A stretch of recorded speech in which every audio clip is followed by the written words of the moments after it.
Black box का नाम भले ही ब्लैक बॉक्स हो, लेकिन ये होता गहरे नारंगी रंग का है, ताकि जब किसी विमान की दुर्घटनाग्रस्त होने की स्थिति हो, तो इसे आसानी से ढूंढा जा सके।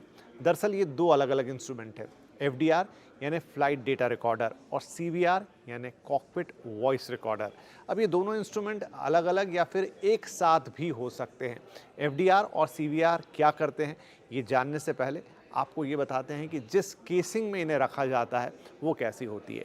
तो ज़ाहिर एक मजबूत कवच चाहिए, ताकि जब आप दुर्घटना हो तो वो बचा रह सके। इसीलिए इसकी केसिंग को रेनफोर्स मटेरियल से बनाया जाता है, जो भारी से भारी क्रैश, एक्सप्लोजन, आग, high temperature, high water pressure, इन सब को झेलने की क्षमता रखती है। तभी वो पूरे विमान के तहस नहस हो जाने की हालत में भी बची रह जाती है। अब बात एफडीआर और सीवीआर की, तो जैसा कि नाम से ही साफ है, एफडीआर यानी फ्लाइट डेटा रिकॉर्डर, जो किसी भी फ्लाइट के सभी महत्वपूर्ण डेटा जैसे कि altitude, speed, engine thrust, flight path, air pressure, system function और ऐसे सैकड़ों फ्लाइट इंफॉर्मेशंस को रिकॉर्ड करता है।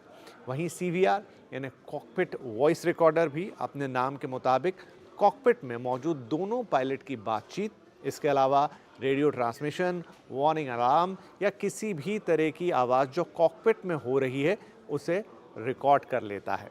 अब किसी भी दुर्घटना की स्थिति में ये दोनों इंस्ट्रूमेंट बहुत अहम हो जाते हैं, जो दुर्घटना के पीछे की असल वजह तक पहुंचने में मदद करते हैं। किसी भी हवाई दुर्घटना के बाद इन्हीं दोनों को सबसे पहले ढूंढा जाता है। अच्छी बात यह है कि अहमदाबाद हादसे में 28 घंटे के अंदर ही ब्लैक बॉक्स को ढूंढ लिया गया। ये अमूमन किसी भी विमान के पिछले हिस्से में रखा जाता है, क्योंकि दुर्घटना में इस हिस्से को सबसे कम डैमेज होता है।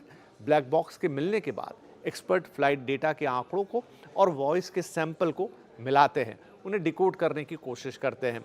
इसमें जो रडार है उसके लॉक्स को भी मिलाया जाता है और कुछ और डेटा भी सिंक्रोनाइज किया जाता है, और फिर कुल मिला के ये पता लगाने की कोशिश होती है कि जो विमान दुर्घटनाग्रस्त हो गया, असल में उसके पीछे वजह क्या थी।